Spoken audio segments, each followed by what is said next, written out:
Good morning, and welcome to St. Paul United Church of Christ, Keokuk.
The children up here? All right.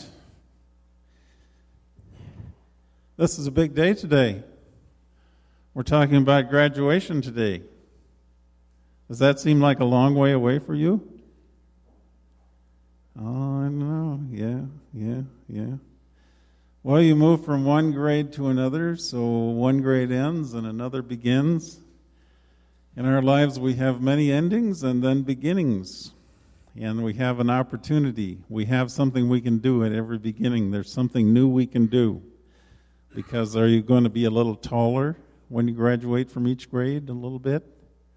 Yeah, I think you've got some growing to do. Yeah. And as you get a little taller and you are able to do other things, then you're going to keep doing those things.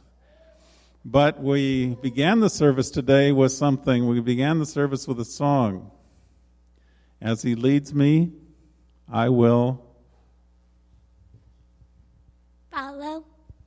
follow. In every change of life, we follow what Jesus has for us to do. That's the one thing that runs through everything. So we listen to what Jesus wants us to do, and we follow. Louder. Can you say it louder? Follow. Okay. Yeah, we follow. Okay, so another thing, too, is that we have a message for people. Can every one of you smile? Let's get a big smile. Let's get a big toothy smile. Okay, all right. We can show people we're happy. That's a message, that we're happy people. Maybe they'll want to know why. You have a nice smile. Yes, you do. And that's because we follow Jesus. That's because we follow Jesus, you see. So that song you sang, This Little Light of Mine, we don't hide our light under a bushel. We smile, we're happy for people, we try to help people. And that's part of what we do too. So where he leads me, we will follow. But what do? We follow by helping people. Do you help people once in a while? Yes, you do? Okay, thank you. Now let's pray together. We're learning how to pray, so let's pray together, and then you follow after me. Lord, we thank you that we can serve other people. Other people. Very good. Okay. There are times when we reach a very significant milestone in our lives. And like I said, those are times in which we have an ending, but we also have a beginning. We have an opportunity. And those are times in which we have rites and we have speeches and we have ceremonies that take place. It's kind of like when we go from one part of our life to another, we walk through a doorway, and those ceremonies help us to walk through that doorway. Help us to walk through that doorway and recognize in our own minds, as well as in the minds of others, that we've left one thing and now we're going on to something else which carries new opportunities, new things that we can do, new things that we can try. In a similar sense, if you compare it to the Christian life, it's like we left the old nature behind, what was in the past, and now we have something new taking place. That's a transition that we have in our faith. And those transitions, those changes happen all the time. Because there is one constant in life, one thing that stays always the same, and that is that there's going to be change. And it's going to be constant, and we're going to move from one thing to another. I talked to a person the other day who had reached a relatively old age and said, "How did I get here?" Well, that's because of the change. It's constant. It moves along all the time. And in our faith, we find that to be the case, and we find the disciples adjusting in making a transition from walking with Jesus to doing their witness themselves, to taking leadership, to making disciples themselves. We find in our faith that the disciples were making that transition, that change. They were going to become leaders themselves, transition in their faith.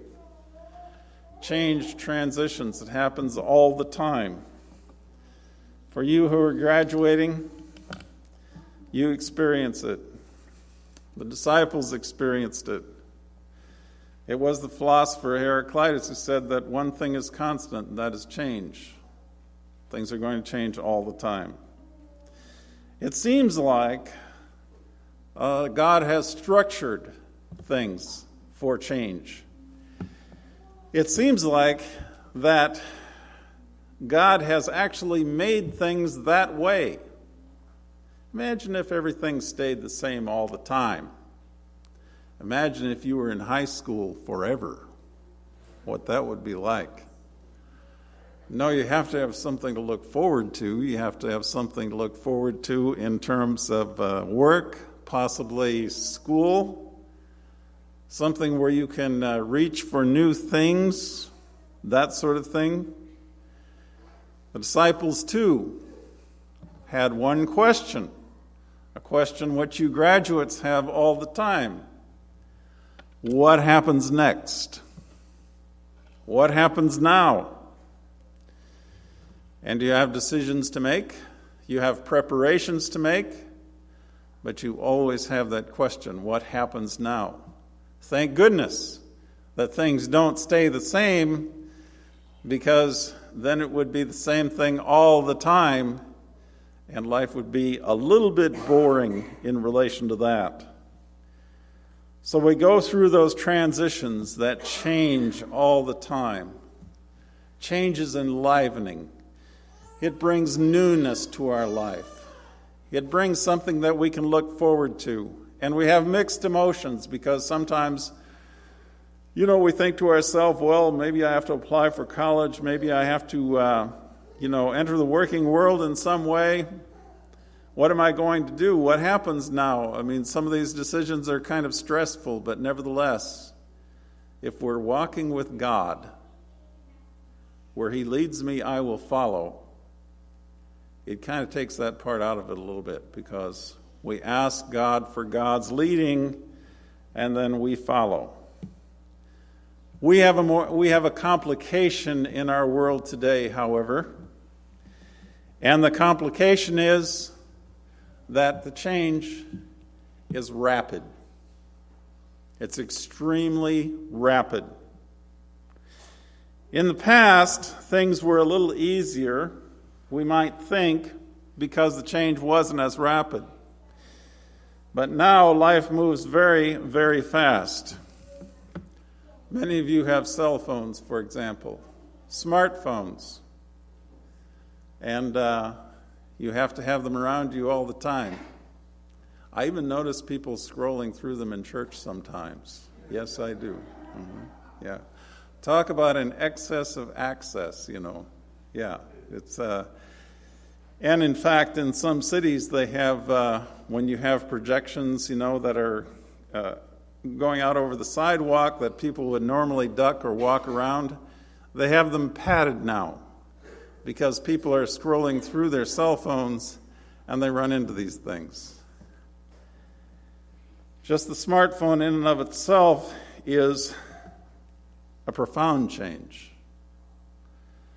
And computers are moving our lives very, very quickly. Change at work occurs now by the week rather than by the month. And because of that, we have lots and lots of change. And the other day I got into a telephone tree on the phone, and I ran across a computer that I was talking to. And I couldn't tell the difference between a person and the computer because it responded appropriately. It took me a while before I understood that I was speaking to a computer. It's called way back when, the Turing test. You know you have artificial intelligence when you can't tell whether or not you're talking to a computer. And now they talk about adaptive technology where the computers and robots will adapt to your responses. And you won't be able to tell as much. The wheel of life, they call it, is turning faster and requires quite a bit of adaptation. And I would say, for the graduates, that it requires that you depend upon the leading of God more heavily, because we human beings often will not adapt as fast as the changes that occur around us. That will cause a bit of stress, and that's when we turn to God and we say, God, help us to cope with this. Help us to make the next change or adaptation that we have to make. Help us to do that as things change more and more. My father-in-law, for example, is having to change because he just got a smartphone. And he got on Facebook. And he found out there are a lot of people he disagrees with.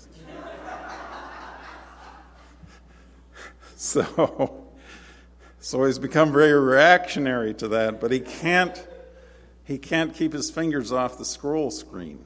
He just has to see what people are saying nevertheless. Adaptions that he's making, but he enjoys that thing, tremendously. So we're including many things in our identities that we didn't in the past, the computers and that sort of thing. Once in a while in the past, when I was teaching some philosophy courses, I referred to the students as cyborgs because there was no boundary between them and their cell phones. Not practically speaking, it might as well be an implant. But, however, we sometimes forget something, and this is kind of interesting, and that is that sometimes we forget that rapid change is really nothing new for us Christians, is it? I have to try this microphone out here because I am experiencing a change. Yes, very good. Because my remote, my mic is broken, the other one is. So, and I'm used to walking around. Rapid change is nothing new for us Christians because you have to keep in mind that when Jesus came into the world, they weren't expecting the Messiah. They were thinking the Messiah would come, but they weren't expecting the Messiah at that time in that way, born in a stable. that was a big and rapid change, and it was recognized in the skies by a very bright star. And it was recognized by the wise men and shepherds. A big change. Now, when Jesus began ministry, also the scribes and the Pharisees were hearing things they had never heard before. A big change. And they had to adapt to that, and some of them did not adapt very well. Jesus didn't minister all that long, and there was another big change. A few years, and now Jesus is crucified. How in the world are we going to understand that with Jesus crucified when we expected Jesus to come and be an earthly king? Again, a big change. Now we're expecting to see Jesus in the tomb, but there's another change. We go to visit the tomb in the midst of our grief, and all we hear is, He's risen. Another change. So you see, really, we think of all these technological changes and everything, and we think to ourselves, well, you know, it didn't change so much in the past. As Christians, we're part of a pretty big change that occurred pretty rapidly. We're part of a huge change, as a matter of fact. And the events within that change occurred so rapidly that people were having difficulty adjusting. They were having difficulty trying to find and understand the meaning in various things. So rapid adaptation in the face of change is very important. Rapid adaptation in the face of change is very important for us, but we're more used to that than we think. And in the United Church of Christ, we have to remember one thing that they keep repeating over and over again. God is still speaking. God still has something new for us. God still has something new for us. And I have a tendency to feel that as we have such consternation about possibly, fewer people joining the church, all that sort of thing. As we have such consternation, I have a tendency to feel that we're graduating to another time within the church when we need to reach out, we need to make disciples ourselves. And we kind of tended to forget when everybody stayed at home, you didn't get people moving away, people had kids here, and that populated the church. We had a tendency to forget that the way the church started was by making disciples. And the whole message of Pentecost is to make disciples, each one of us making disciples of others, and attempting to have them come into the faith. Maybe we're graduating from an older mentality in which we forgot that was what we needed to do. Go out into all the world and make disciples, each one. Make disciples of all people. Remember how Jesus did it. People were innocently sitting there, mending their nets. And Jesus came up and said, "Follow me." Well, they might say, well, I've got this or that. I've got nets sitting here, And he said, "Follow me." Our role in the world today is to say, follow Jesus. Follow Jesus. We are the disciple makers today, and we adapt our witness and worship. Maybe we're graduating from an old mentality into something new, where we have a different work to do that we had forgotten about in the past. Rapid change is nothing new for us, and maybe we can be reminded of that as well. Jesus was a rapid change in his time. A huge, rapid change. It wasn't just Jesus. The Apostle Paul The Apostle Paul was breathing threats against Christians. Before he became an apostle, he was persecuting them. As a matter of fact, he was probably present at the stoning of Stephen, was a Christian witness. And as a matter of fact, he was on his way to persecute some more Christians when it turned out that something amazing happened. All of a sudden, Jesus appeared to him and said, "Saul, Saul, why do you persecute me?" And Saul found that he fell and he became blind, and he had to learn to see again. And when he did, it was like scales fell from his eyes. So you see, his name changed to Paul, but the change was rapid.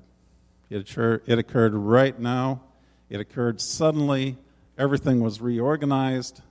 His change was very, very rapid. It wasn't just Jesus coming into the world.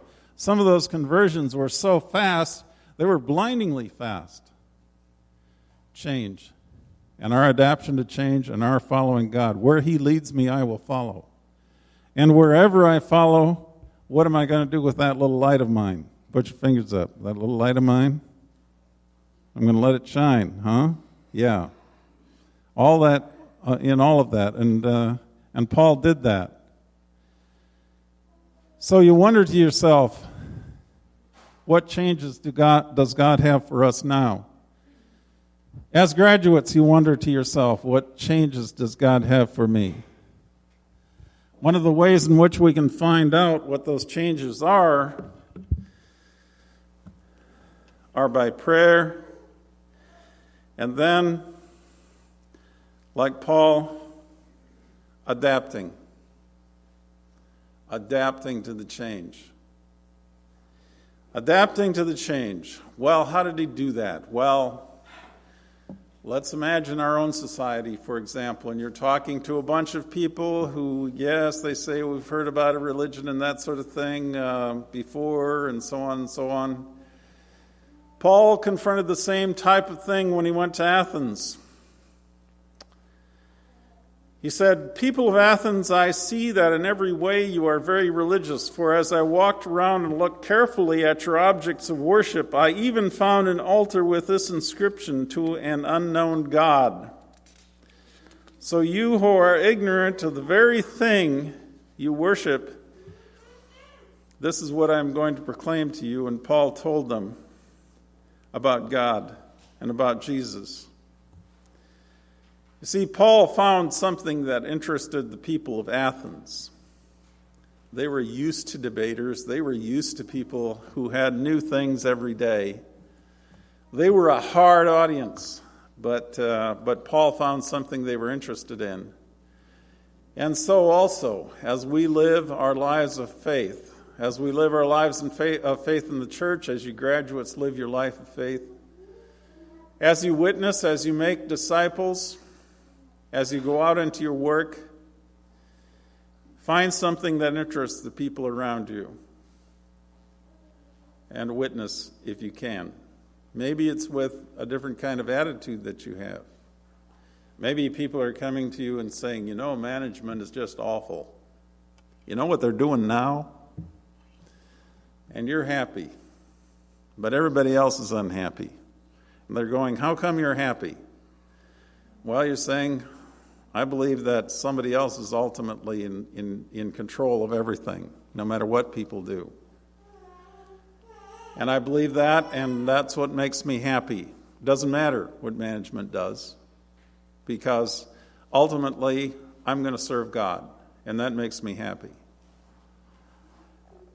Well, there are other ways as well to witness, but you find something that people are interested in, that they're talking about, and you witness. It's a kind of an adaptation. It's a kind of an adaptation, actually. Or you see somebody at a gas station that is interested in something. I had somebody who was complaining that he had to pay child support. You see, I go to gas pumps and people talk to me. I don't know if I'm advertising that I'm a minister or what, but they talk to me. And he was complaining to me just right out of the blue. I didn't even know him at all. And I said, well, I'll pray about that. And, maybe there's some leading that'll come to you, from God. It's one way in which we can witness and we can start to be agents of change and discipleship in our world. And we can be happy. And maybe that's the next thing that we're learning. You'll be graduating, going out into the working world or going to school. It's also all kinds of new people that you meet. I encourage you to meet people.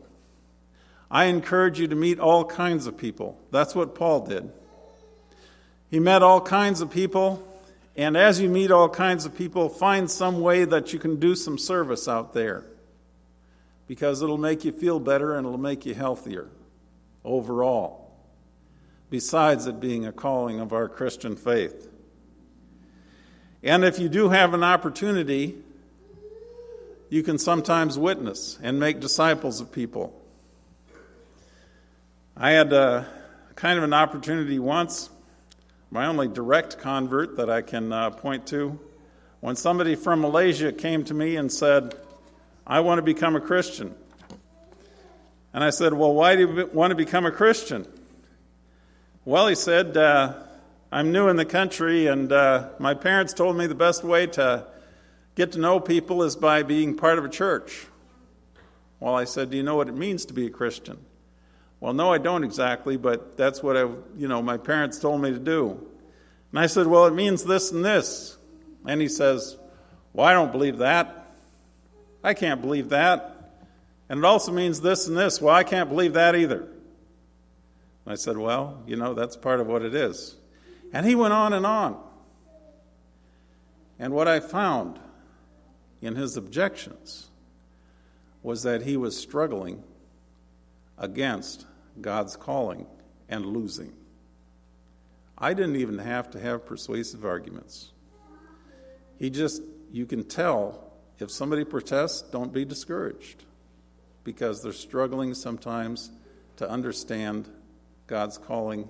And finally he says, okay, I finally see it. So, as you adjust in your life, as you go into the working world, as you follow your path of faith, recognize that as we surrender our will to God and we make disciples of all people, as we adapt to all the change that's around us, we are entering an exciting time. It's an exciting time. It's a time of all kinds of new things. I think the church, for example, and the work in the church is very exciting these days because of that, because of all the new things that we have in front of us, all the new challenges that we have in front of us.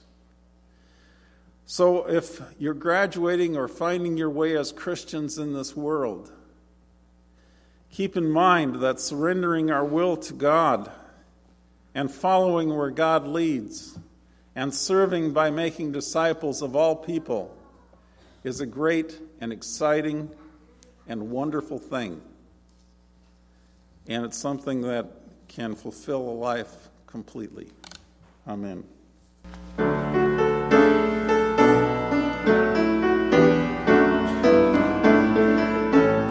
Lift up your voice with singing, let the heavens ring with praise. Fill the earth with joyous song, and to His glory voices raise.